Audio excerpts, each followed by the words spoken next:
코로나19로 인해서 좀 많이 타격을 입은 상태죠. 대규모 축제나 행사 당연히 다 1월부터 계속 취소되고 있는 상황이고요. 좀 굵직한 사업비가 들어가는 축제들도 많이 계획이 됐었었는데 관광객을 유치하는 계획들은 결국 근본부터 다 수정돼야 되지 않을까.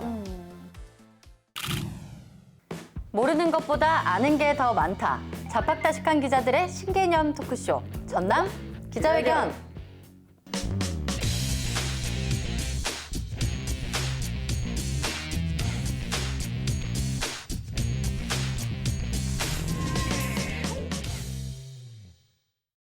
오늘도 코로나 이야기를 하지 않을 수가 없을 것 같아요. 그렇죠. 네, 두 분 취재 다니실 때 마스크 잘 착용하고 계시죠? 그렇죠. 뭐차 네. 운전할 때도 마스크를 끼고 네, 착용하고 운전을 하는 습관을 일부러 들이고 있어요. 예. 저도 거의 밥 먹을 때, 물 마실 때, 뭐 이럴 잠잘 때, 뭐 씻을 때를 제외하면 정말 자주 착용을 하는 것 같은데 사실 요즘 이런 고민도 있어요. 마스크가 공적 마스크가 지금 하나에 한 1,500원 정도 하잖아요. 이게 사실 쌓이다 보면 이 무시하지 못할 맞아요. 금액이거든요. 그래도 이제 요즘에 최근 더워지고 하면서 마스크 가격도 좀 뭐 떨어지기도 하고 최근에 뭐 편의점에서는 한 1,000원 정도 네, 1,000원 정도 하더라고요. 그렇게 이 살수 마스크 있어서. 공적 마스크 제도가 이제 폐지되고 이제 시장 네. 체제로 전환이 됐기 때문에 마스크를 구입하는 것은 전보다 훨씬 이제 수월해졌죠. 그렇죠. 마스크는 요즘은 어디를 가도 쉽게 살 수 있더라고요. 예. 예. 전문가 이야기를 좀 들어보면은 코로나19가 이 비말의 크기하고 상관없이 공기 중으로 좀 그렇죠. 전파가 예. 된다 이런 예. 분석이 나왔어요. 예. 그동안 세계보건기구에서는 이제 이렇게 판정을 했죠. 그러니까 공기가 아닌 비말, 침방울로 해서 이렇게 전파가 된다. 그래서 말하기와 기침, 재채기로 튀는 침방울이 이제 다른 사람 손으로 만질 수 있는 뭐 물체 표면에 묻거나 이러면 이게 전파가 된다. 이렇게만 했죠. 그래서 이제 손 씻기, 뭐 거리두기, 마스크 착용만 굉장히 강조를 해왔죠. 근데 이제 에어로졸 상태에서 전파될 수 있다. 이것을 인정을 했죠. 예. 또 그런 증거가 있고요. 그리고 이제 전남도 내 모든 시군을 대상으로 대중교통 이용객들이 이제 마스크를 꼭 착용을 하도록 하는 이제 행정 조치가 다 발령이 돼 있는 상태죠. 예. 그것 때문에 지금 목포시 같은 경우가 이제 이렇게 했죠. 일단 좀 비상용 마스크를 네. 시내버스에도 좀 비치를 했어요. 예산을 들여서. 좀 잘한 것 같아요. 그건. 네. 그리고 뭐 인천광역시 같은 경우는 아예 시내버스에서 이제 마스크를 판매를 한다고 해요. 예. 똑같이 1,500원에. 그 가격은 모르겠어요. 가격은 좀 더 봐야 될 것 같아요. 아무튼 이제 네. 지자체에서 이제 그렇게 한 거죠. 그리고 뭐 마스크와 뭐 관련된 얘기지만 결국 도교육청이 지금 전남도 교육청이 굉장히 혁신적으로 네. 영상 회의들을 하고 있습니다. 그렇죠. 그러니까 비대면 접촉, 비대면 비접촉. 그래서 뭐 오프라인으로 모여서 직접 모여서 해야 될 회의도 이렇게 영상 회의를 시도를 하고 있어요. 그래서 굉장히 혁신적인 방법이다. 그런 최근에는 또 평가가 뭐 나오고 있습니다. 전남 학생 어린이회 예. 그 아이들도 영상을 통해서 예, 예. 뭐 회의를 하고 진행을 하기도 했었죠. 지역민 스스로가 좀 방역 주체가 돼서 우리 코로나19 위기를 잘 좀 극복해 나가야 될 것 같습니다.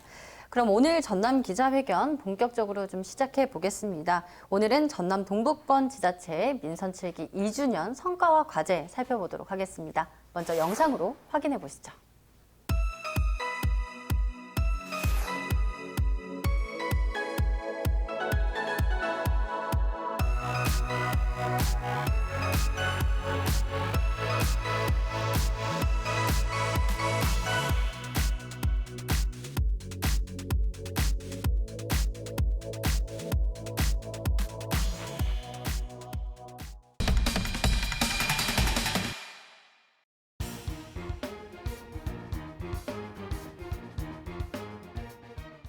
전남 동북권도 코로나19로 인해서 좀 많이 타격을 입은 상태죠.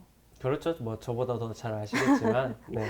뭐 전남 동북권이 서북권에 비해서 뭐 확진자가 그렇게 발생하진 않았어요. 사실 최초 발생 지역이었다는 약간 오명 아닌 오명을 가지고 있기도 한데요. 그 후로는 뭐 이런 확진자가 발생하진 않고 있고 해외 유입 사례가 조금 늘어나고 있는데 대신 코로나에 대한 어떤 불안감과 군중 심리가 여전히 작용하고 있다 보니까 그렇죠. 지자체에서도 뭐 예정된 대규모 축제나 행사 당연히 다 1월부터 계속 취소되고 있는 상황이고요. 뭐 순천 같은 경우도 뭐 동아시아 문화 도시 행사. 그런 큰 굵직굵직한 행사가 좀 취소됐고 여수시도 지금 여수시가 지지난해 이 1,500만 명이었나요? 관광객을 네, 돌파하면서 맞습니다.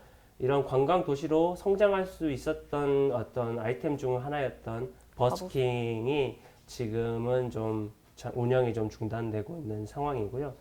또 뭐 광양시에서 지난해 정말 뭐 개인적인 의견입니다만은 지난해 정말 성황리에 열렸던 K-팝 콘서트 예 박수를 쳐주시네요. 예, 그것도 지금 올해 원래 계획이 돼 있었는데 좀 취소가 되기도 했고요. 뭐 이런 축제나 행사뿐만이 아니라 동부권도 서부권과 마찬가지로 지금 굉장히 관광 산업도 그렇고 다양한 분야에서 침체기를 겪고 있습니다.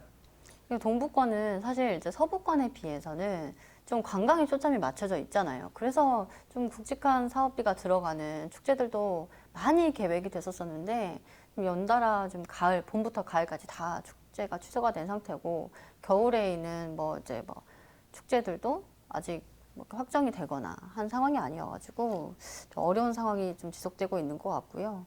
특히 여수 같은 경우는 이제 관광도시잖아요. 관련 업계 종사자들이 굉장히 좀 타격이 클 것 같아요. 여수는 그래도 관광도시지만 그나마 그 청정지역이라는 이미지가 네. 있기 때문에 나름대로 여수시가 뭐 비대면 방식의 여행들 뭐 섬성길 투어 뭐 섬성길 투어 네. 뭐 이런 걸 새로 시도하고 있고 뭐 그런 것 같습니다. 그래서 서부권보다는 훨씬 더 나을 것 같은 생각이 들어요. 관광객을 좀 예, 오게 가는 유치하는데. 거에 있어서. 예, 예. 그럼 여수시의 지난 2년을 좀 돌아볼까요? 여수시 전반기의 성과로 여수의 도시발전 전략을 담은 2040 중장기 종합발전계획, 그리고 2035 도시기본계획, 2030 관광 종합발전계획 수립을 좀 들고 있는데 숫자가 좀 굉장히 많은 것 같아요. 그렇죠. 이게 과거에 10년 동안 머물러 있었던 이 여수를 어떻게 새롭게 도약할 것인가 이런 것들에 좀 포인트를 좀 잡은 것 같아요. 그래서 뭐 향후 10년, 30년 이런 장기적인 개발을 좀 세우기 위해서 2030, 40 뭐 이렇게 조금 숫자를 굉장히 나열한 것 같은데 개인적으로는 뭐 이런 도시 기본 계획이라든지 뭐 관광 종합 발전 계획들을 좀 세부적으로 좀 살펴보면 좋겠지만 어떠신가요? 잘 출입하시면서. 출입하면서 네. 저도 봤을 때 아무래도 이제 여수나 순천이 이제 전남 뭐 도시 규모나 인구로 봤을 때 1, 2위를 다투는 예. 지역이다 보니까 인정할 수는 없지만 뭐 인구수로만 인구수로. 따진다면 네. 그래서 대체적으로 좀 발전 계획을 다시 구상해야 하는 시점이 도래한 게 아닌가 싶어요. 그래서 적당한 시기에 중장기 발전 계획을 차근히 좀 그렇죠. 수립을 해서 나가는 게 아닌가. 이 서부권에 비해서 동부권이 굉장히 활발해 보여요. 맞아요. 여기 가면 이렇게 느낌이. 네. 근데 뭐 관광 그 개발 계획 아니면 도시 뭐 이렇게 미래 전략 비전이나 이런 게 저는 뭐 여수도 그렇고 뭐 목포도 그렇고 뭐 전국적인 상황이고 전 세계적인 상황이지만 코로나19라는 이런 팬데믹을 고려하지 않는 계획들이 이전에 다 세워졌거든요. 그렇죠. 그래서 모든 계획들, 특히 이제 관광객을 유치하는 계획들은 결국 근본부터 다 수정돼야 되지 않을까. 또 여수시가 2026 세계 선박람회를 좀 준비를 하고 있잖아요. 주제가 확정이 됐더라고요. 전 국민 공모를 통해서 섬, 바다와 미래를 잇다 이 주제가 좀 확정이 된 상태이고요. 이제 국제 행사 승인을 앞두고 있다고 하는데 승인 신청을 앞두고 있다고 하던데요. 지난달에 이게 기본 계획이 확정이 됐죠. 주 행사장은 다들 아시겠지만 돌산, 여수 돌산에 있는 진모지구라고 그쪽에서 진행이 되고 뭐 금오도, 개도, 막걸리로 유명하죠. 그런 곳에서도 좀 마련이 될 예정이고 목표 입장객이 좀 많아요. 200만 명? 예, 200만 명인데 또 뭐 과거에 있었던 그런 대규모 박람회를 했으니까 뭐 많다고는 볼 수는 없는데 전남에서는 이 정도 규모의 관광객을 유치한 행사가 그렇게 많지 않았던 것 같아요. 물론 제 개인적으로 맞습니다. 생각을 맞습니다. 해보면요. 그리고 또 뭐 전국적으로 뭐 4천억 원, 또 뭐 6천여 명의 뭐 취업 유발 효과가 있는 것으로 좀 나타난 것 같아요. 네. 그래서 지금 내년에 기재부 승인을 받을 예정인데 어쨌든 뭐 여수시가 좀 주력해야 될 사업 중에 하나라고 생각됩니다. 그럼 전남도와 함께 연말까지 이제 개최 계획서를 정부에다가 내면 그렇죠. 정부에서 심의를 해가지고 네. 이걸 하는데 기재부가. 앞으로 이제 한 5년, 6년 정도 네. 남았지 않습니까? 2026년에 한다면 그러면 이게 국제 행사로 하는 건데 그러면 국제 행사로 하기 위해서는 각 국가에서 그렇죠. 참여를 해야 네, 그렇죠. 가능하지 않습니까? 네, 맞아요. 뭐 섬박람회니까 관련해서 아일랜드라든지 그런 어떤 세계적인 연합회 같은 게 있을 것 같아요. 제가 완도 같은 데 보면은 완도도 국제 해조류 박람회를 뭐 지금 내년에 3회째까지 유치를 하고 국제 행사를 승인을 받았는데 이게 정부 승인도 있지만 세계적으로 어떤 그 협회 같은 데 어떤 승인도 좀 필요한 것 같더라고요. 그런 준비도 좀 철저하게 진행이 돼야 될 것 같습니다. 지속 가능한 생태 도시의 두 번째 도약을 기획해왔던 허석 순천시장. 지난 2년이라는 시간은 포용과 혁신, 그리고 도시의 밑그림을 구체화시킨 시간이었다고 회고했습니다. 민선 7기 순천시의 가장 큰 성과로는 마그네슘 상용화 지원센터 유치를 꼽았습니다. 마그네슘 연관 사업은 포스코 광양제철소가 사실상 손을 놓다시피 했던 사업입니다. 하지만 순천시는 마그네슘 관련 산업을 미래 핵심 산업 중 하나로 판단하고 유치에 힘을 쏟았습니다. 그 결과 현재는 마그네슘 상용화 지원센터 주변에 연관 기업들이 운영되면서 기업들의 선순환 구조가 만들어지고 있는 단계라고 설명했습니다. 기업 유치와 일자리, 두 마리 토끼를 잡은 셈이라는 겁니다. 마그네슘 연구센터 주변으로 국내외의 마그네슘 관련 중소기업이 일단 몰려들게 될 것입니다. 연구자들이 몰려들게 될 것입니다. 그래서 순천에서 마그네슘에 관한 세계적인 원천 기술이 만들어지는 것이죠. 그러면은 역시 많은 또 다른 일들이 벌어질 것입니다. 2023 순천만 국제 정원 박람회 역시 정부가 포스트 코로나 시대 비전으로 제시한 그린 뉴딜과 디지털 뉴딜의 집합체로 만들어 나가겠다고 설명했습니다. 마치 도시 전체를 봤을 때 오케스트라 연주를 보는 듯한 연속성과 지속성을 가져갈 수 있도록 하겠다는 겁니다. 모든 게 단일 사업으로만 이렇게 발주가 되고 있으니까 그 자체로 보면은 아름다울 수 있지만 순천시를 위해서 내려다보면은 조화를 이루지 못할 수 있겠다 싶어서 디테일한 부분이 아니고 우리 순천의 거대한 그 오케스트라 주의자들을 몇 명 만들어내야겠다는 지금 고민을 하고 있습니다. 순천은 좀 민선 7기 지난 2년 동안 좀 주목해볼 만한 성과들이 어떤 게 있을까요? 이 마그네슘 센터 유치를 좀 성과로 뽑을 수 있을 것 같고요. 그리고 발효산업 연구센터 네, 맞습니다. 뭐 이런 것들 대규모 뭐 이런 센터들을 좀 유치해 오면 어쨌든 지역 경제 지역에 또 일자리가 생기고 사람이 유입이 되고 할 수 있는 뭐 그런 것들이 있다 보니까 이런 것들이 좀 성과로 좀 볼 수 있을 것 같아요. 그렇죠. 그런 산업을 좀 주도해 나갈 수 있다는 게 좀 장점인 것 같거든요. 그렇죠. 그리고 또 순천은 이제 순천만 스카이큐브 운영 주체 이 문제가 계속해서 좀 끌어오다가 이제 최근에 순천시가 운영을 직접 떠안는 걸로 결정이 네. 났어요. 이게 사실상 좀 적자 구조가 지속이 됐던 만큼 효율적인 방안을 가져가는 게 중요할 것 같거든요. 어떻게 보세요? 그렇게 만성 적자를 봤기 때문에 이제 문제가 된 거 아니겠습니까? 그렇죠. 적자 때문에. 근데 이것을 민간 기업이 적자를 보고 있기 때문에 할 수 없다고 해서 법적으로 그러니까 뭐 배상을 요청을 하고 요구를 하고 네, 해서 이제 맞아요. 순천시와 그러니까 포스코 자회사죠, 이 회사가. 네. 이 회사가 이제 격돌을 했는데 결국 이제 중재안을 수용을 해가지고 무상 기부하는 쪽으로 했는데 문제는 이걸 이제 떠안고 순천시가 운영을 하려면 이 적자를 어떻게 줄이고 네. 적자가 났을 때 이 재정 부담을 어떻게 감당할 것인가가 숙제가 되지 않겠습니까? 네, 순천만 국제 정원 박람회가 개최 10년 만에 다시 또 개최가 될 예정이잖아요. AIPH가 지금 순천 유치를 좀 승인을 한 상태고 기재부에 국제 행사 개최 그 계획서를 제출한 상태라고요? 네, 지금 뭐 박람회 개최는 사실상 이제 뭐 확정이 됐다고 보시면 될 것 같고요. 그래서 의회에서는 지금 뭐 국가정원박람회 특별위원회 구성이 논의되고 있고요. 소병철 국회의원이 특별법 제정을 추진하고 있는 네, 걸로 맞아요. 지금 나왔습니다. 또 아무래도 국제 행사 승인을 받는 게 최우선인데요. 뭐 아까도 얘기했지만 국제 행사 승인을 받으려면은 어쨌든 정부가 나서서 해야 되는데 코로나19가 언제까지 진행이 계속 될지 모르는 상황에서 정부가 이쪽에 조금 힘을 실어줄지에 비추가 관심이 좀 모아질 것 같습니다. 기획재정부에서 타당성 조사를 하고 나서 네. 이걸 승인을 하는 걸로 그렇게 돼 있더라고요. 네네네. 광양 지역으로 좀 넘어가 볼까요? 광양 지역 같은 경우는 코로나19로 이제 행정에 당연히 차질이 좀 빚어지긴 했지만 광양은 사실 관광지가 그렇게 좀 이렇게 많지는 부각이 않죠. 되어 있는 곳들은 사실 아니니까 오히려 코로나19 뭐 방역이라든지 뭐 지원 실책 잘 폈다 이렇게 좀 칭찬을 많이 받으셨더라고요.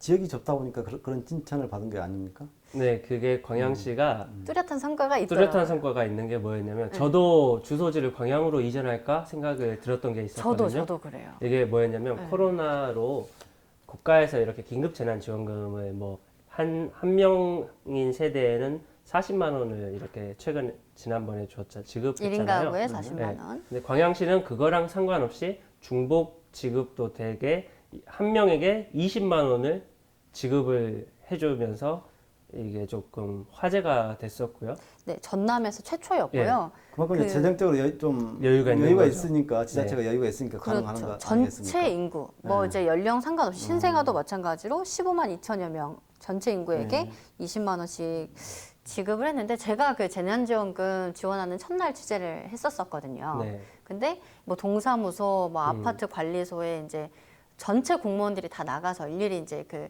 카드로 지급을 했었거든요. 카드로 이제 지역사랑 카드. 네, 나눠드렸는데 이거 시행 일주일 만에 90% 정도가 수령을 하셨다고 해요. 그래서 실제로도 지역 소상공인들 좀 취재를 해보니까 가게경제에 도움이 된다. 이런 그렇죠. 얘기들을 또 뭐 하시고 재난지원금은 뭐 전남 최초라는 게 또 한 번, 그리고 정부 긴급 재난지원금보다 2달 앞서서 광양시가 이런 결정을 내린 거니까 굉장히 잘했다고 볼 수 있죠. 눈에 띄게 인구가 늘어난 지역은 광양시입니다. 지난 3월 15만 1,300여 명이던 인구가 지난달에는 15만 2,500여 명으로 늘었습니다. 올해 초 석 달 동안 매달 감소세를 보였지만 최근 2달 사이 다시 인구가 증가한 겁니다. 늘어난 인구 수만 1,200여 명입니다.